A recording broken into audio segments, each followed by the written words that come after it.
Hi! Callum and Rayla's relationship took quite an interesting turn after the third season ended, and when Rayla returns in season 4, things are definitely not sunshine and rainbows, not by a long shot. Many people put the blame on Callum, saying he was just making things worse and that he shouldn't have been so mad, saying that he should have forgiven her by the third episode or something. Other people put the full blame on Rayla, saying she abandoned him and that Callum should have found someone else during their 2-year hiatus. I've seen both sides of the argument, and it's been really hard to choose one side or the other. So today, I think I'd like to tackle that. Who is in the wrong, Rayla or Callum? Let's find out. Answering this question will be much harder than it seems, by the way, so let's get going. Before we continue though, this video was quite literally made possible by my Discord server, which is a small group of dedicated Dragon Prince and How to Train Your Dragon fans discussing all aspects of those shows, and Rayllum in particular. If you like the sound of that, there is an invite link in the description. Also, before we continue, I think it's important to mention that most of what I say here is my own opinion, based on my knowledge of the characters, which I believe to be pretty good. I will also compare both sides neutrally and without bias. If there was bias, then, Callum's my favorite character. That's all I'll say. Let's get going. I think to start off here, it's important to get a little basis going. What did each of them do to the other that is ridiculed by either side of the argument? Let's start off with Callum. In the words of those who believe he is in the wrong, his reaction to seeing Rayla return was, shall we say, less than friendly and welcoming. He yells at her, acts very distant, and purposefully avoids saying good things about her in certain scenarios. They do little more than hug one time in the entire season. He does slowly warm up to her, but in the eyes of those who believe Callum is in the wrong, he should have accepted her back into his life much sooner than he did. There should have been no hostility. Why should Callum be mad at Rayla? She left to protect him, right? Does he not understand that? For Rayla, the list is much bigger for her blame to fame. Is that an actual saying? It is now. For starters, we have the small fact that Rayla left Callum for 2 straight years, leaving nothing behind but a note. Okay, there might be a little bias here, but I'm gonna stop that, alright? She didn't make contact with him at all over those 2 years whatsoever. Callum didn't even know if she was alive. Rayla also lied to him. She promised him that he could accompany her on her mission to hunt Viren, but she left in the dead of the night, breaking the promise, simply calling it a white lie. Not to mention she did this on his birthday. Some claim that her reasons for leaving were simply selfish and not out of love at all. And worst of all, to some people, when she returns, she seemingly fails to understand Callum's anger with her and is genuinely shocked with how he treats her. Does she not understand what she did to him? To be fair to those blaming Rayla, she is ultimately the cause of the entire debate to start with. She made the ultimate choice to leave him behind. But now it's time for me to begin my take. And I will warn you, this take will not be simple, nor will it be short. We are going all in and all out, here and now.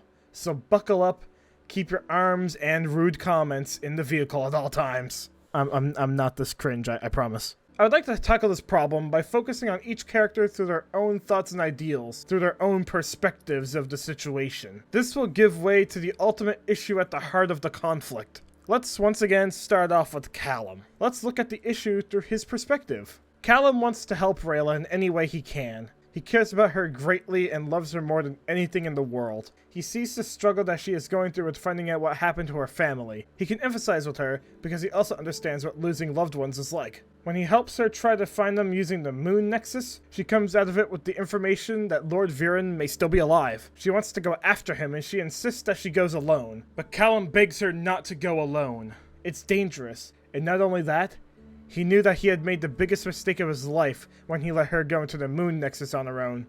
He never wants to make that mistake again. He insists that she at least promises to let him accompany her if she does end up going, which Rayla agrees to do. After they exchange some caring words, Callum goes to sleep preparing for their departure next morning. However, when he wakes up, Rayla is gone, and there is a note left for him written by her, explaining to Callum that she left him behind in order to protect him, to keep him safe. She writes that she knows this action will hurt him, but she begs him not to hate her for her decision. Please don't let this hurt too much, but if it does, if you feel that soft aching, know that that piece of your heart isn't missing. It's not missing at all, Callum. I'm carrying it with me, always. Now, Before we go further with Callum, we need to go over why Rayla left Callum behind. As we're about to see, the answer to who is in the wrong will become less relevant to the entire situation. Let's discuss Rayla's upbringing. From her childhood in the Silver Grove to her 2-year hiatus between seasons 3 and 4. Rayla is a Moonshadow elf, in case you didn't know. The Moonshadow elf culture is very, very different from human culture in many impactful and important ways. Rayla grew up in this environment learning about her culture, but in particular, she learned her method of protecting her loved ones by going out to fight for them so that they don't have to. As far as I know, Rayla's first actual experience with this part of her culture was in Blood Moon Huntress, where Tiadrin and Lane, Rayla's parents, I also don't know if I said their names right, leave a young Rayla behind with Renan and Athari to join the Dragon Guard. Back then, Rayla's reactions to their departure is akin to how Callum felt when Rayla left. She was incredibly upset and felt as though they abandoned her. She also says some very interesting things in this graphic novel too. If you're stronger together, then you'd be strongest with me. Let me come. But even more than that, on page 33, we see the Moonshadow culture shine through more than anywhere else. Renan tells Rayla that it is his duty to protect his people, just as it is her parents' duty to protect the dragon egg. Some of us must make choices that no one else has to.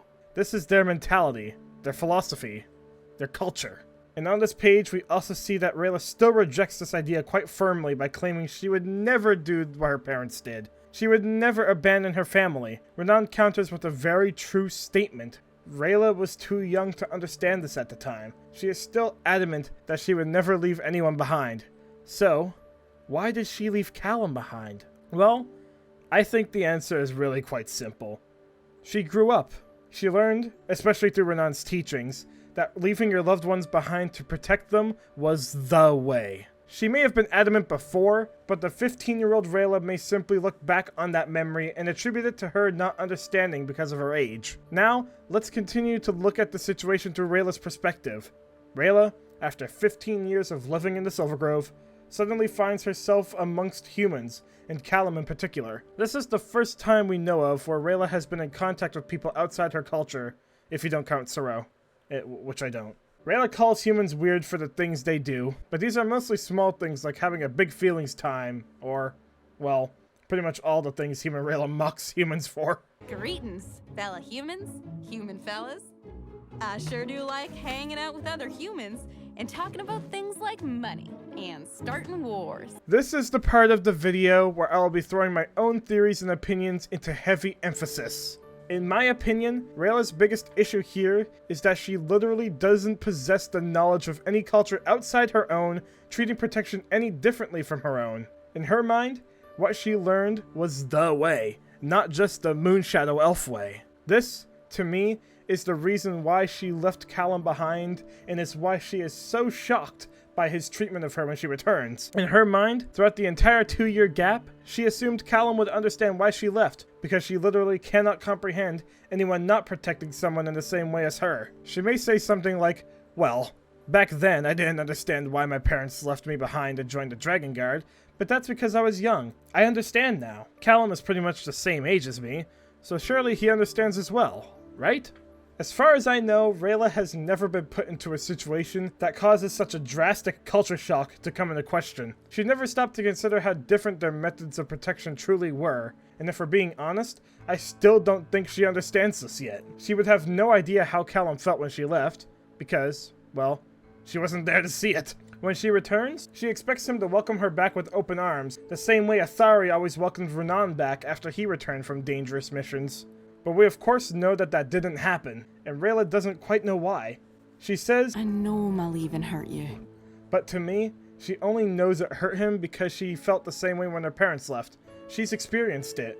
But at this point, Rayla doesn't know why Callum is still upset with her 2 years later. She assumes that he understands why she left, and she assumes he will be okay with it, just like how she grew up to be okay with her parents leaving. Now, let's focus on Callum again, viewing things once again from his perspective. In particular, let's focus on how he was raised. Callum is a human, in case you didn't know. Callum grew up being taught things that were much different than what Rayla was being taught. Callum would be told heroic tales of human sacrifices and epic battles all fought together through companionship, loyalty, love. His own mother, Queen Sarai, lost her life protecting King Harrow and all the other humans by distracting Thunder/Avazandum. Just like Rayla, Harrow was doing this mission no matter what, but Sarai forced her companionship because she loved Harrow. I think this was in our marriage vows, right? Something about keeping you alive when you're acting like a brave idiot? Callum never grew up learning about protection the same way Rayla did. He wanted to be there for her, not just be home for her, so to speak. Therefore, since Callum didn't learn the same way Rayla did, he is experiencing the same pain Rayla experienced for the first time in his life. We don't know how long it took Rayla to get over her parents' departure, but Callum will almost certainly take longer than her, since it isn't part of his culture. When Rayla leaves him, he feels the same way Rayla felt when her parents left. He feels betrayed, confused, sad, angry, abandoned, and heartbroken, just to name a few emotions. He also has no parental figures to help him deal with these emotions. He only has his brother, who may have helped slightly, but evidently not enough. Callum distracted himself throughout the days by throwing himself into his magic. He became obsessed with it as a means to forget about Rayla during the day, but I can't even imagine how damp his pillow became at night due to tears. I feel so bad for him, man. Right after his 17th birthday, she returns after 2 years and tries to talk to him as if they just hadn't seen each other for a long time, disregarding all the emotional trauma she put him through. Is she serious? How can she just disregard everything like that? Does she even know how I feel? Analyzing this, the main question of this video is so irrelevant now that I won't even mention it again after this. Neither of them are in the wrong, and neither of them are in the right at all. It is 100% an issue of understanding one another. They both lack the understanding of each other's cultures. They've never really had the time to actually sit down and talk about these situations because their relationship was going so well it never needed to be brought up until it was too late. Had they managed to actually discuss this stuff with each other, I think the situation would have been much, much better. Maybe Rayla wouldn't have even left knowing how Callum was raised, or maybe she wouldn't have broken her promise and let him come with her, or maybe Callum would have agreed to let her go without her having to lie to him, and he would have welcomed her back with open arms, just like she expected him to. Neither Callum or Rayla are in the wrong. They just haven't completely understood each other yet. And if the creators like Rayllum as much as they claim to, I suspect we may see that big feelings time in the future seasons, and we will finally see them talk about their culture differences. It will be full of angst, that is a given, but also lots of fluff. They will come back from this stronger than ever. I'm sure of it. Well, anyway, that's the end of the video. I do really hope you guys enjoyed. This video was a long time coming. Once again, if you want to hang out with me and other hardcore Dragon Prince fans, join my Discord using the invite link in the description. Also, make sure to like and subscribe, along with ringing the bell to stay updated on all things Dragon Prince. Thanks for watching. Bye-bye.